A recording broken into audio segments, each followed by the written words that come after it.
হাসরের ময়দানে কত কাতার মানুষ হবে গো।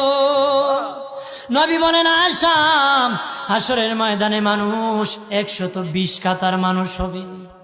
কয় কাতার? আয়েশা রে, হাসরের ময়দানে 120 কাতার মানুষ হবে। আয়েশা সিদ্দিকা বলেন ইয়া রাসূলুল্লাহ, ইয়া রাসূলুল্লাহ, আমি জানতে চাই আপনার রাসূলুল্লাহর উম্মত কত কাতার হবে? নবী বলেন আয়েশা, আমি রাসূলুল্লাহর উম্মত একাই 80 কাতার হবে। আয়েশা বললেন ইয়া রাসূলুল্লাহ, দিনের নবীজি 80 কাতার দিয়ে আপনার উম্মত হবে, আপনার উম্মতকে কেমনে আপনি চিনবেন? নবী বলেন আয়েশা রে, আমার উম্মতকে 3টা পরিচয় আমি চিনব।